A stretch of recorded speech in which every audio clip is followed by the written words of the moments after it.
जय हिंद साथियों, जय हिंद दोस्तों। आपका दोस्त मित्र संतोष चतुर्वेदी आपके सामने हाजिर है एक नया वीडियो लेकर। दोस्तों, जैसा कि आप जानते हैं कि आज 498 दहेज कानून नासूर बनता जा रहा है, कैंसर का रूप धारण करता जा रहा है, और जिसको सुप्रीम कोर्ट भी, जिसके ऊपर टिप्पणी करते हुए सुप्रीम कोर्ट ने भी इसको आतंकवाद की संज्ञा में रखा है। क्यों ये जरूरत पड़ी सुप्रीम कोर्ट को कहने की, इस पे पहले जरा सा रोशनी डाल देते हैं। क्योंकि इस कानून का 98% दुरुपयोग हो रहा है, गलत उपयोग हो रहा है। भोले भाले पति और ससुराल वालों को झूठे केसों में फंसा के, धमकी देकर झूठे केसों में फंसाकर, झूठे केसों में डालकर अपना उल्लू सीधा करना और अपनी पैसे लेने के चक्कर में ये सारे कार्य हो रहे हैं। इसीलिए सुप्रीम कोर्ट ने भी कहा है, माननीय सर्वोच्च न्यायालय ने, कि ये बहुत ही ज़्यादा गलत इस्तेमाल हो रहा है। इसमें पुलिस वाले भी मिले होते हैं, क्योंकि बिना उनके मिले ये कार्य नहीं हो सकता। आप इस चीज़ को ध्यान रखिएगा। अगर पुलिस वाला नहीं मिला होगा तो ये कार्य नहीं हो सकता। पुलिस वाले की मिली भगत से ये कार्य होते हैं, क्योंकि पुलिस वाले और सिविल कोर्ट के जज जो होते हैं सीजेएम के, उनको एक नज़र में ही समझ में आ जाता है पढ़ने के बाद कि ये केस झूठा है, लेकिन उसके बाद भी कोई उस पर कार्रवाई नहीं, न्याय संगत कोई फैसला नहीं। क्यों? किसी को न्याय करना नहीं, समझना नहीं। अब क्यों नहीं समझना वो आप समझिए, क्योंकि हर चीज़ के पीछे एक लालच होता है, एक पैसा होता है। पैसा, लालच, ये चीज़ चलती है, पैसे का लालच। सबसे मेन पॉइंट, आपको बचना है। अब बचने के लिए क्या करना पड़ेगा? बहुत से लोग हैं अपने आप को हरेसमेंट कर लेते हैं, अपने आप को नुकसान पहुंचाते हैं, अपने आप को आत्महत्या कर लेते हैं, अपने आप को जान से मारने की कोशिश करते हैं। उनको लगता है इसका कोई सलूशन, कोई समाधान नहीं है। क्योंकि जितने भी लोगों के पास वो जाते हैं, चाहे वो ज़्यादातर 90 काफ़ी हद तक एडवोकेट हूँ, वैसे लोग हूँ, तो ज़्यादातर सब जगह तो यही जवाब उन्हें मिलता है, डराया जाता है कि भाई सारे केस, सारे कानून लड़कियों के हक में हैं, तुम कुछ नहीं कर सकते। देखिए, मैं सीना ठोक के कहता हूँ कि अगर आप चलेंगे सही ढंग से और मेरी बात मानेंगे, आपके हक में कानून है। सुप्रीम कोर्ट ने आपको पावर दे रखी है, लेकिन पावर का इस्तेमाल कब करेंगे? जब आपको पावर के बारे में पता होगा, जब आपको कानून के बारे में जानकारी होगी, जब आपको उसके बारे में सही सटीक जानकारी होगी। मैं कहता हूं आप 498, 323, 406 में फंसे, आप मेरे पास आइए। क्या लाखों रुपए देकर आप अपनी सारी बदनामी भी झेलते हैं, कुछ भी करते हैं, लेकिन कुछ नहीं होता। वहां मेरे को कम से कम कीमत दे के आप मेरे ऑफिस आइए, मैं आपको सारी चीज़ सलाह दूंगा और सब चीज़ बताऊंगा आपको। अगर आप उस स्टेप बाय स्टेप चलते रहेंगे तो मेरी गारंटी है, मैं आपको बोलता हूं, आप लड़की वालों के चक्कर में नहीं फंसेंगे। आप उनको मुंह तोड़ जवाब देने की क्षमता रखते हैं, आप में है हिम्मत। लेकिन कानून को समझिए, कानून को पढ़िए, कानून को जानिए। जब तक आप कानून नहीं जानेंगे आप कुछ नहीं कर पाएंगे। एक छोटा सा उदाहरण है, सीधी सी सिंपल सी बात है दोस्तों। अगर आप घर में सब्जी काट रहे हैं चाकू से, अगर आपको काटना आता है तो आप सब्जी काटेंगे, और आपको काटना नहीं आता, आप अनाड़ी हैं, आपको जानकारी नहीं है, फर्स्ट टाइम कर रहे हैं, तो आप अपनी उंगली काट लेंगे। तो करना क्या है आपने? सोचना समझना आपने कानून के हिसाब से। आइए मेरे पास, जानिए और समझिए कि क्या है ये कानून और क्या कर सकते हो आप लोग। मत कीजिए अपने आप को आत्महत्या, मत कीजिए उन 2 कौड़ी लड़कियों के लिए अपने आप को ख़त्म।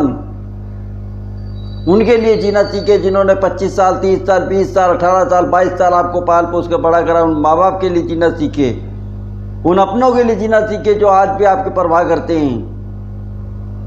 सबक सिखाइए उन लड़कियों को। मत कीजिए आत्महत्या, मत कीजिए सुसाइड। नहीं रास्ता समझ में आ रहा, मेरे पास फोन उठाइए, बात कीजिए। किसने कह दिया नहीं हो सकता? हर काम हो सकता है कानून के दायरे में। आप जाने कि जब हम लव मैरिज करते हैं या अरेंज मैरिज, जब शादी बिल्कुल रजामंदी से हो रही है, फिर शादी के बाद ऐसा क्या होता है जिसके बाद लड़की वाले और लड़की खुद ऐसी बदल जाती है? ये ड्रामे क्यों होते हैं और किस लिए होते हैं? जानिए इस चीज को, मैं आपको स्टेप बाय स्टेप बताऊंगा। आप बने रहिए मेरे साथ, आप देखिए मेरे साथ, मैं आपको सारी चीज स्टेप बाय स्टेप बताऊंगा, एक एक पॉइंट बताऊंगा। अगर आपको मेरी बात सच लगे, सही लगे, तो मेरे वीडियो को ज़्यादा से ज़्यादा लाइक करिए, शेयर करिए, मेरे चैनल को सब्सक्राइब कीजिए, यूट्यूब चैनल को, और लोगों तक ये जानकारी पहुंचाइए ताकि ये हजारों लाखों नहीं करोड़ों लोग इस चक्कर में बर्बाद होने से बच जाएंगे। आपकी एक जरा सी कोशिश मेरी मकसद को कामयाब बना सकती है। मैं ये मकसद लेके बैठा हूँ कि कोई भी लड़का वाला बिना वजह जिसने कुछ नहीं करा वो लड़की वालों के सामने नहीं झुकेगा और उनको मुंह तोड़ जवाब देगा, वो भी कानूनी रूप से।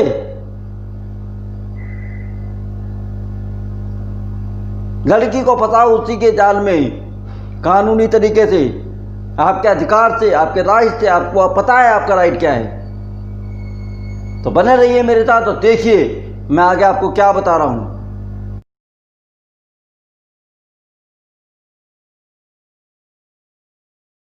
जैसा कि मैं अभी आपसे बात कर रहा था और आपको बता रहा था कि कानूनी अधिकार आपके क्या हैं। अब मैं उन्हीं पॉइंट पे आता हूँ, उन्हीं टॉपिक पे आता हूँ। आप ध्यान से सुनिएगा। सबसे पहली बात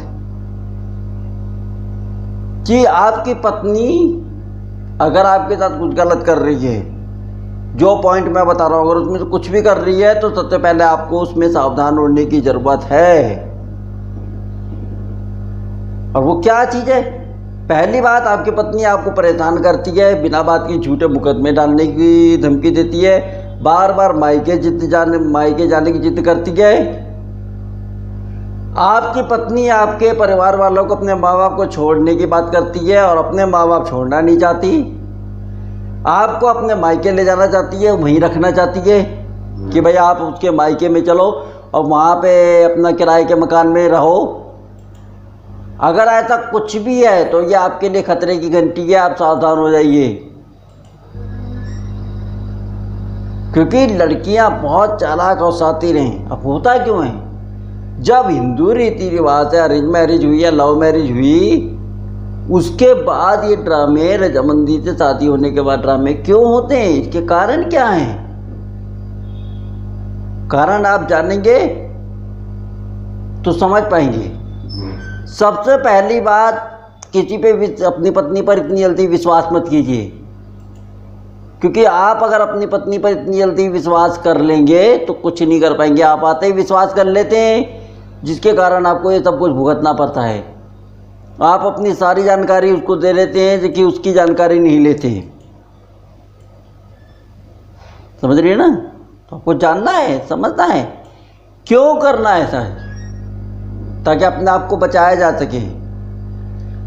अगर आपकी पत्नी बार बार मायके जाने की जिद करती है, मायके वालों से ज़्यादा टच में रहती है, उन्हीं के रीति रिवाज अपने मायके में चलाना चाहती है, अपने ससुराल में चलाना चाहती है, मायके वालों का आपकी पत्नी के घर वालों का ज़्यादा दखल अंदाजी, इंटरफेयर आपके ससुराल में है, आपके घर में, आपके मायके में है, तो दिक्कत है।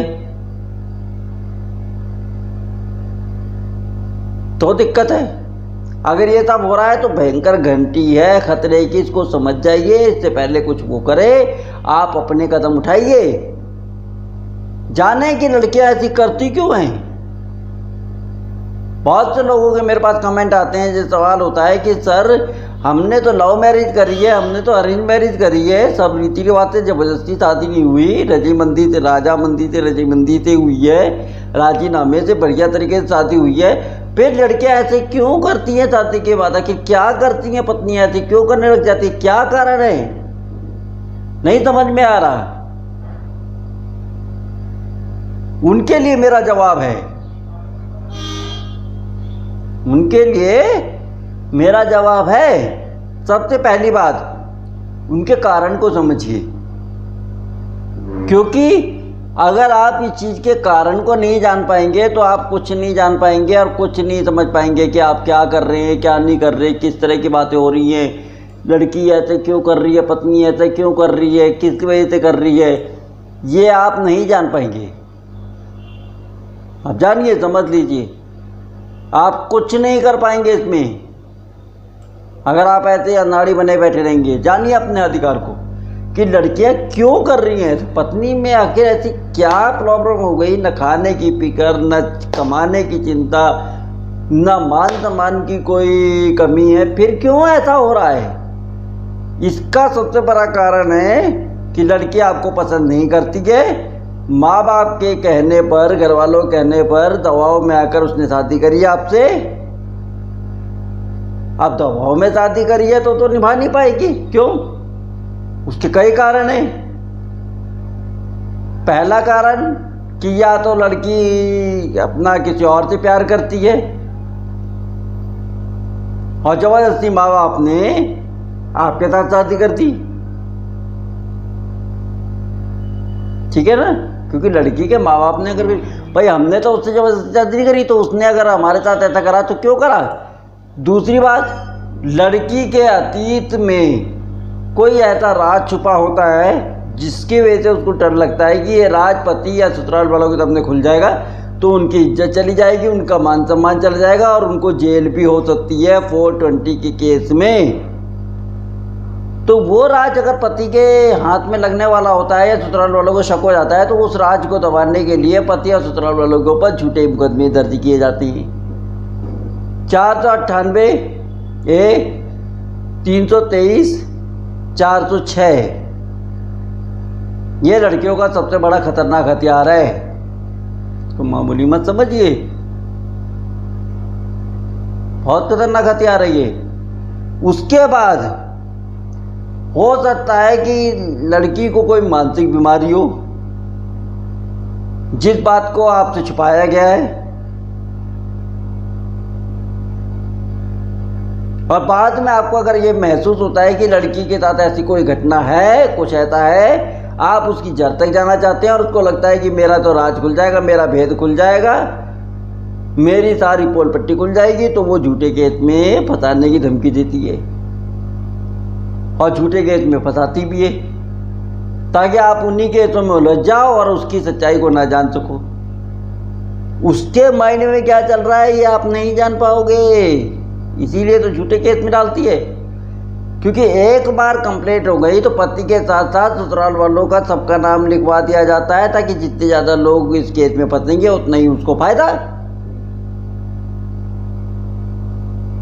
लड़की शादी से पहले किसी और से प्यार करती हो, किसी के साथ रिलेशनशिप में रही हो और उस समय वो प्रेग्नेंट हो गई हो और घर वालों को लगा कि भाई बदनामी की बात है, सब कुछ है, तो उन्होंने क्या करा, सब कुछ छुपा के जल्दबाजी में शादी कर दी। अच्छी लड़की है, अच्छा परिवार है, वेल सेटल परिवार है, इज्जतदार परिवार है, बन के शादी कर दी। समझ रहे ना। और बाद में लड़के को पता लगता है या लड़के के घर वालों को कि भाई ऐसी चीज़ें छुपती तो है नहीं कि भाई कुछ गड़बड़ है, लड़की के पेट में या तो बच्चा है या लड़की अपना कुंवारी नहीं है या लड़की की तरफ कुछ गड़बड़ है। तो जब वो उसकी तह तक जाना चाहते हैं और उसको पकड़ना चाहते हैं कि आखिर वजह क्या है, क्या ऐसा कारण है जिसकी वजह से ये सब कुछ हो रहा है, क्यों समझ में नहीं आ रहा, तो लड़की की तरफ से उसके ऊपर झूठे केस डाले जाते हैं।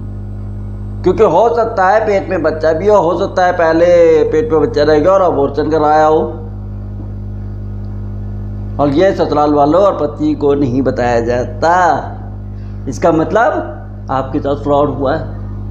अब आपको पता लगेगा तो आप क्या करोगे, फ्रॉड केस डालोगे 420 का।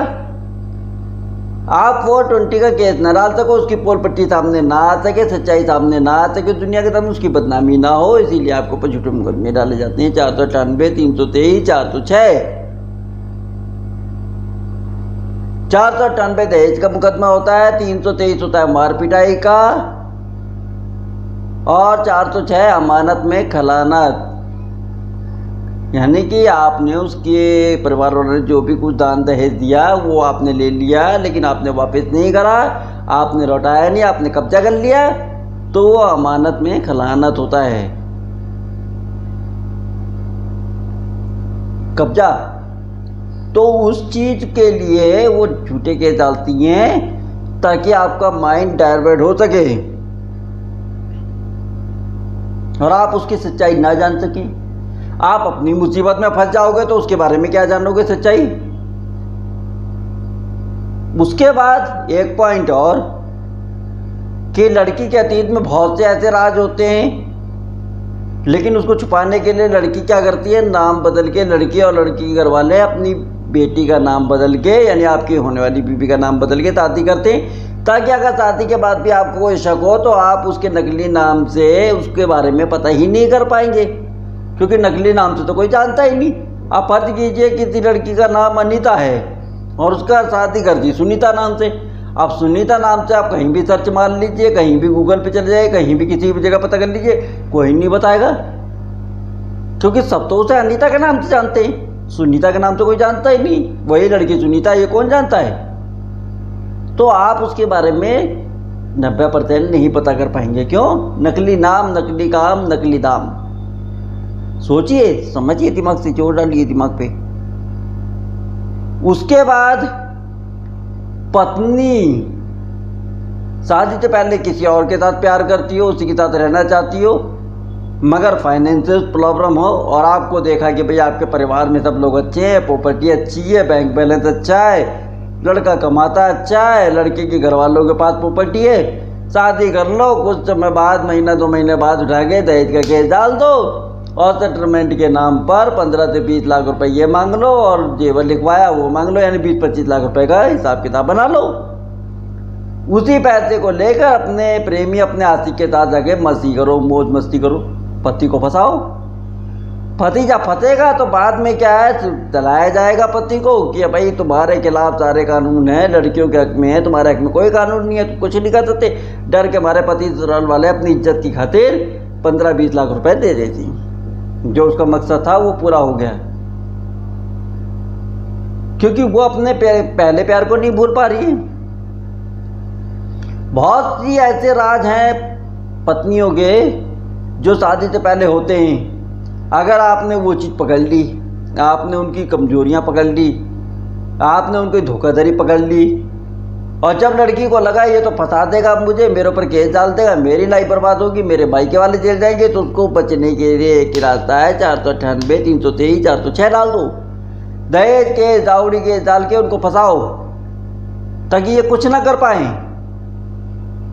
जब आप अपने केसों में फंस जाएंगे तो क्या करेंगे, क्योंकि आपको सलाह देने वाले अगर 95% लोग हैं और 98%, 5 से 8%, तो वो आपको ये कहेंगे, डराएंगे, आपके हक में कोई कानून नहीं है, लड़की वाले आपको जेल करवा देंगे, बर्बाद कर देंगे, आपकी प्रॉपर्टी में हिस्सा मांग लेगी, आपका अधिकार है, ये सब कुछ है, और आपको डरा धमका के उसको पैसे देने के लिए कहा जाएगा।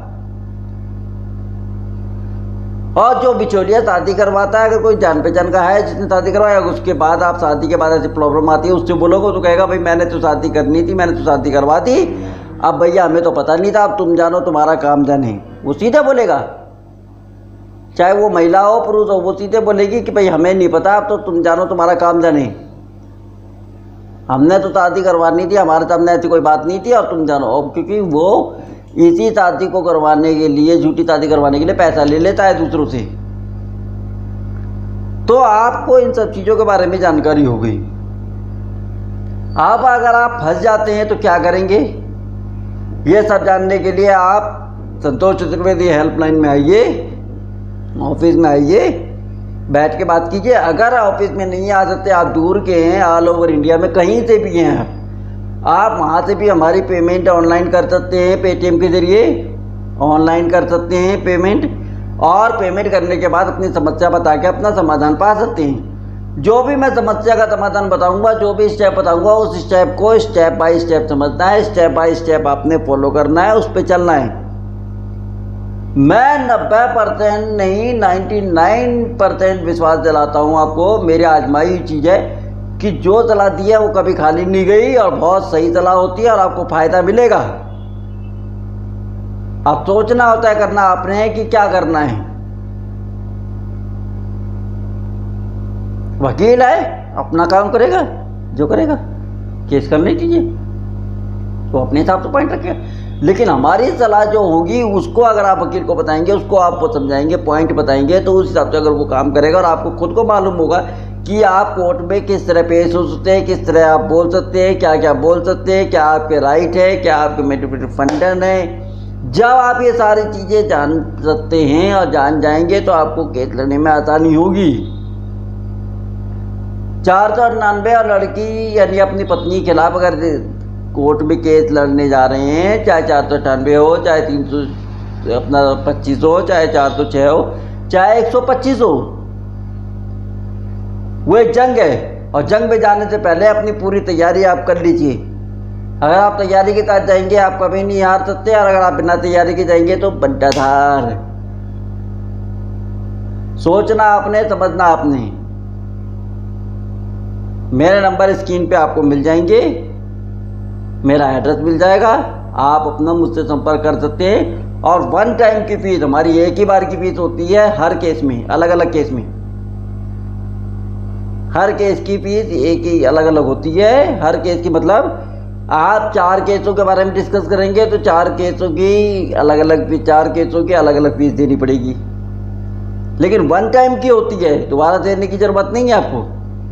अब सोचना आपने, जानना आपने। अगर आपको मेरे वीडियो अच्छी लगे तो दोस्तों प्लीज़ इसे लाइक करें, सब्सक्राइब करें, दोस्तों रिश्तेदारों में WhatsApp, Twitter, Google, Facebook, Instagram, इन सब पे शेयर करें, ताकि आने वाले समय में बहुत से लोग आपकी तरह मायूस लोग बच सकें। और पत्नियों का जो अत्याचार बढ़ रहा है, इस पे विराम लगाना है, और वो भी कानूनी हथियार से।